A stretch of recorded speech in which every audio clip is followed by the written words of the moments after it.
السلام عليكم، ازيكم يا جماعه؟ عاملين ايه؟ يا رب تكونوا بخير. النهارده عايزه اتكلم على حاجه كده بس لمحافظ راس البر. المفروض ان ده مصيف لناس المتوسط الدخل بقى، اللي معاه فلوس، الغلبان كده يعني. ليه بقى؟ انا عايز اعرف ليه بتأزموا الحكايه على الناس. يعني مثلا انا عايزه اروح اصيف، اعرف ليه؟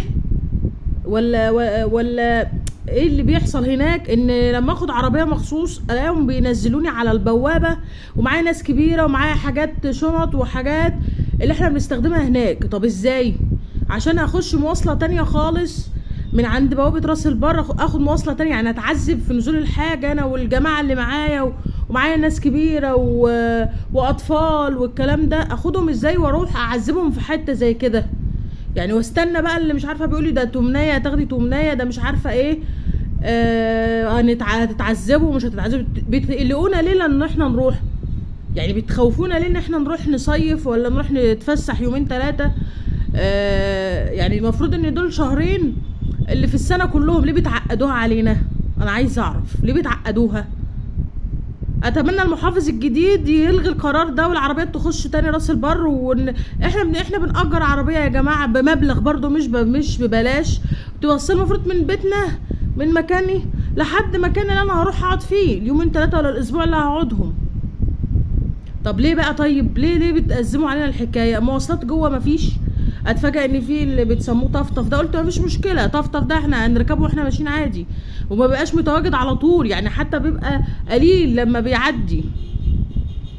تتعبونا بقى كمان واحنا رايحين، يعني الناس الكبيره اللي معايا ولسه ننزل بقى ونشوف عربيه تانية بفلوس تانية. طب ليه يا جماعه؟ ليه تأزموها علينا؟ ليه تأزموها على المصيفين كده؟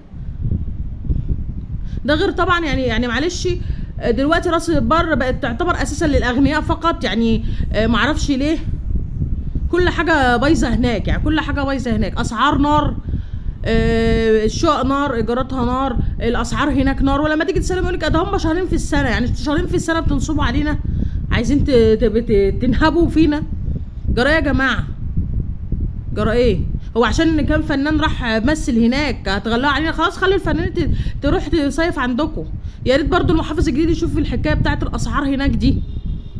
الاسعار هناك اوفر قوي، من اكل وشرب وكل حاجه، والشقق والمواصلات واللي فيه ايه.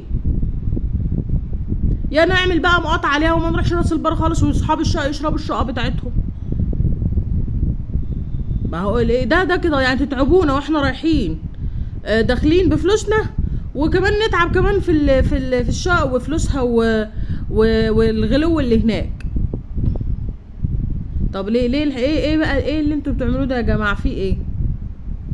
وتيجي تساليهم يقول لك اصل الشقه ومش الشقه والكده، انتوا ولا هي الاوضه هي الشقه بتاكل وبتشرب، وتقول اصل الكروت، اصل مش عارفه ايه اللي غلى وايه اللي غلى. ايه يا باشا؟ لما تروح تقول لي شقه، اقل شقه هناك ده ب 400 جنيه ولا كام؟ 400 لا 600 جنيه. وانت طالع بقى اسال على شقه يقول لي 3000 جنيه في الليله. ليه ان شاء الله؟ ليه يا عم؟ ده انا اروح شرم ب 2000 جنيه. لو هقول لك 2000 جنيه حتى، ده 2000 جنيه في كام يوم، مش يوم، لا كام يوم، واكل وشرب ببلاش في الفندق اللي هنزل فيه، غير الفسح، غير ميتها النظيفه. يا بتوع راس البر اتمنى يعني تعقلوا شويه، يعني بطلوا نهب علينا شويه. يعني ده اللي بيقولكوا حتى ناس غلابه، اغلبهم ناس غلابه، واغلبهم ناس بتعمل جمعيات علشان تيجي تقعد يومين ثلاثه، تيجي تقعد يومين ثلاثه تقرفوهم. يا ريت المحافظ يتدخل في كل ده ويشوف الحكايه دي، يا اما والله الواحد ما يروحش. انا بقالي كام سنه ما بروح، انا بقالي كام سنه من ايام كورونا ما رحتهاش، من ايام كورونا انا ما رحتهاش. قلت برضه لانها بقت غاليه جدا، يعني فلوسي معلش اروح شرم، اروح مرسى مطروح بقى. مفيش حاجه مميزه في راس البر على فكره، الا اللي احنا بس بنحبها وخلاص، انما هي ما فيهاش حاجه مميزه عن اي مصايف. اسكندريه جميله واسعار فيها جميله زي عندنا، زي في اي بلد. شرم الشيخ جميله طبعا، مرسى مطروح في يا جماعه، بورسعيد، السويس، الاسماعيليه، كل ده حلوين. في ايه يا جماعه؟ في ايه اللي انتوا بتعملوه كده؟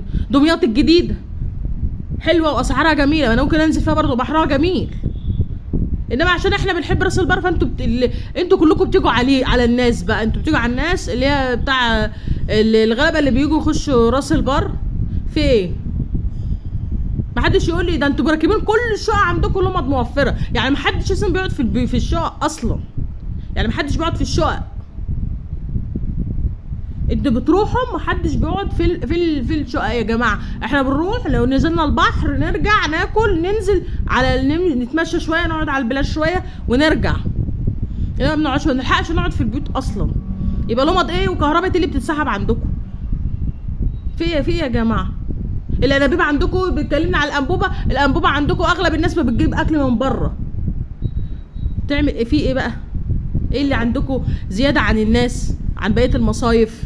اظبطوا كده يا جماعه علشان الواحد ايه على اخره منكم، فاظبطوا كده علشان الواحد ما يتكلمش ويعمل لكم قطعه احسن، وانتوا تبقوا تشربوا شققكم بقى ولا تقعدوا فيها براحتكم.